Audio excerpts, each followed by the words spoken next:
Olá, amigos e amigas ligados no canal de notícias do Mundo na Hora, o canal que traz notícias atualizadas sobre todo mundo para você, que gosta de estar por dentro de tudo o tempo todo.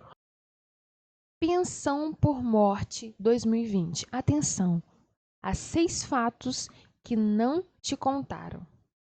A Previdência Social tem como objetivo proteger o segurado e seus dependentes dos principais riscos sociais, como a doença, invalidez, velhice, maternidade e até mesmo a morte. Para amenizar o impacto financeiro que a morte pode causar em uma família, existe a pensão por morte do INSS. A pensão por morte é o benefício pago para os dependentes do segurado, aposentado ou não, em decorrência do seu falecimento. Esse benefício é um dos mais requeridos no INSS e ainda assim tem detalhes que muitas pessoas desconhecem. Pensão por morte não é vitalícia. Muitas pessoas pensam que a viúva ou o viúvo do segurado do INSS vai receber a pensão pelo resto da vida em todos os casos, e isso não é verdade. A pensão só será vitalícia se o cônjuge tiver mais de 44 anos de idade na data do falecimento. Se o tempo de contribuição do segurado falecido for superior a 18 meses e se o relacionamento entre eles tiver mais de 2 anos, então isso será possível. Além disso, a pensão recebida por filho inválido ou deficiente intelectual, mental ou grave também não tem prazo definido para chegar ao fim, podendo ser vitalícia, caso a condição do dependente persista por toda a vida. O filho perde o direito à pensão ao completar 21 anos de idade. Não é difícil encontrar alguém que pense que o benefício pago ao filho dura até os 24 anos, ou até que ele complete os estudos. Porém, a lei determina que a pensão recebida pelo filho será cortada quando ele completar 21 anos de idade, sem possibilidade de prorrogação, além da condição de invalidez ou de deficiência intelectual, mental ou grave que permite que o dependente receba sem limite de prazo. Os pais também podem receber a pensão deixada pelo filho. Para entender como os pais podem ter direito à pensão deixada pelos filhos, é necessário saber que os dependentes do segurado do INSS se dividem em 3 classes. Primeira classe: cônjuge, companheiro e filho não emancipado de qualquer condição, menor de 21 anos ou inválido ou que tenha deficiência intelectual, mental ou grave. Segunda classe: os pais.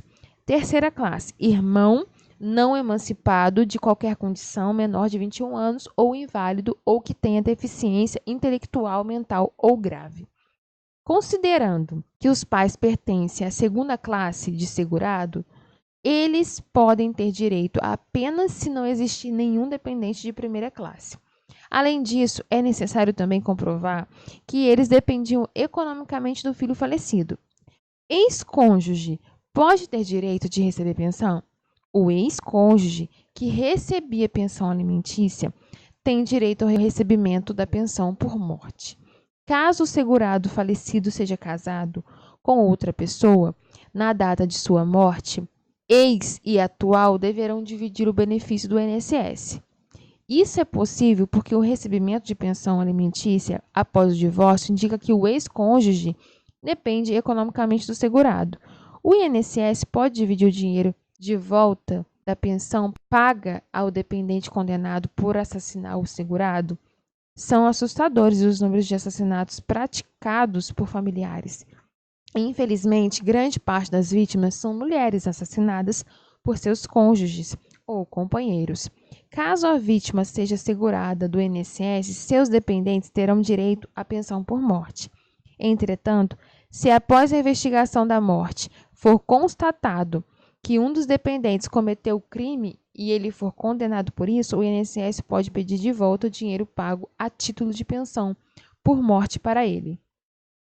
Amante pode receber pensão por morte? Existe mais uma situação em que o cônjuge ou companheiro pode ter que dividir a pensão com outra pessoa, além dos filhos. Além da possibilidade de dividir com o ex-cônjuge que recebia pensão alimentícia, é possível também a divisão com um amante. Para que isso ocorra, o amante deverá comprovar a dependência econômica do segurado. Para facilitar, vamos a um exemplo. Ronaldo era casado com Carla há 20 anos e há 10 tinha uma relação extraconjugal com Thaís.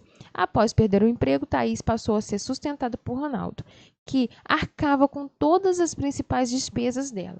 Após sofrer um infarto, Ronaldo morreu. Nesse caso, Carla tem direito à pensão por morte deixada por ele, pois, como cônjuge, não precisa provar o requisito da dependência econômica. Por outro lado, Thaís deverá provar que dependia exclusivamente de Ronaldo para se sustentar, para ter direito ao benefício. Caso ela consiga, Carla e Thaís deverão dividir o valor pago pelo INSS. Essa é a notícia do dia. Fiquem ligados no canal, pois teremos mais notícias. Se não se inscreveu no canal, não deixe de se inscrever e dê o seu like. Muito obrigada e até a próxima!